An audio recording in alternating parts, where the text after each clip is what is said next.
রাধে রাধে বন্ধুরা, রাজলক্ষ্মী ব্লগ চ্যানেলে সবাইকে স্বাগত। আজকে দেখো কাজও হয়ে গেছে আর ছেলে ঘুমোচ্ছে, ছেলেকে এবারে ওঠাবো। এদিকে পুজোর কাজ সারা হয়ে গেছে, চান করে সকাল সকাল পুজোটা আবার দেব।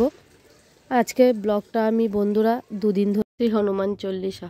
শ্রীগুরু চরণে পদ্ম স্মরণে মনে মনে কোটি কোটি প্রণামিনু তাহার চরণে শ্রীরামের চরণ পদ্ম করিয়া স্মরণ চতুর্গ ফল যাহা লোভে অনেকক্ষণ বুদ্ধিহীন জনে হয়ে পবন কুমার ঘুচাও মনের যত ক্লেশ ও বিকাশ। জয় হনুমান জ্ঞান গুণে সাগর, জয় হে কপিশ প্রভু কৃপার সাগর। শ্রীরামের দূত অতুলিত বলদাম, অঞ্জনা পুত্র পবন সুতনাম। মহাবীর বজরঙ্গী তুমি হনুমান, কুমেতু নাসিয়া করো সুমেতু প্রদান। কাঞ্চন বরণ তুমি হে সুবেশ, কুন্নতে কুণ্ডলে শোভে কুঞ্চিত কেশ। হাতে বজ্র তব আর ধবজা বিরাজে, সুন্দর গধারি কাঁধে তোমার যে সাজে। অপরূপ বাহু তব পবন নন্দন, মহাতেজ প্রতাপ জগত বন্দন। বিদ্যাবান গুণবান তুমি হে চতুর, শ্রীরামচন্দ্রের কার্য তুমি হে অতুর।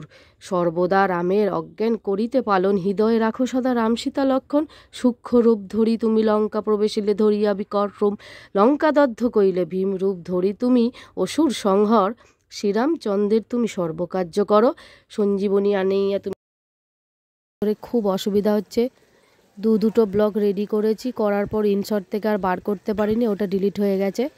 তো ফোনে কিছু আমার সমস্যা হচ্ছে, তো সেই সমস্যার জন্য আমি ব্লগ দুদিন দিতে পারিনি। আজকে আমি এটা একটু রেডি করেছি আর এটা আমি দিচ্ছি। আগের দিন রাত্রিবেলা ঘুগনি ছিল, করেছিলাম। আর আজকে সকালবেলা যেহেতু একটু বেরোবো, বাপের বাড়ির দিকে যাব, ওই জন্য ওর বাবাকে বললাম একটু পেটাই পরোটা আনো, ছেলে খাবে আর তুমি খাবে, আর যা থাকবে আমি খাবো। আর ঘুগনি আছে, ঘুগনি মুড়ি দিয়েও খেতে ভালো লাগে, যা থাকবে তাই। আর এখন আগের দিনের ছিল আর কিছু কিনে এনেছে, সেটা একসাথে এখন জাল দিলাম, সঙ্গে একটু দুধও জাল দিলাম। দুধটা যেহেতু কাশির জন্য খাওয়া হচ্ছে দুদিন ধরে। আর এসবকে উঠিয়ে বললাম ব্রাশ কর, আর এদিকে আমি এটা গরম করে নিলাম। দুদিন ধরে মনটা খুব খারাপ একটা সমস্যার জন্য। সেই সমস্যাটা যতক্ষণ না সমাধান হচ্ছে, মন থেকে ভালো করে যে একটু ভিডিও বানাবো বা দুটো কথা তোমাদের সাথে বলবো, সেটাও যেন মন থেকে ইচ্ছা করছে না। কিন্তু এটা আমি নতুন খুলেছি, এটা চালাতে হবে। যাদের জন্য আমার এই পরিস্থিতি, ভগবানের কাছে সবসময় বলছি, ভগবান তুমি তাদের শাস্তি দাও, তোমার ওপরে আর কিছু হয় না।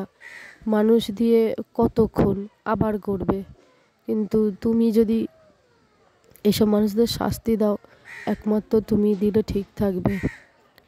আমি জানি না কতদিন আমি এই শাস্তি আমি পাবো। তবে যাই হোক, হার না মানা, আমি মেয়ে, আমি হার মানি না। তার কারণ আমি, আমার পথটা সঠিক পথ, আমি তাই কাউকে ভয় পাই না, একমাত্র ওপরওয়ালা ছাড়া আমার সঙ্গে আছে।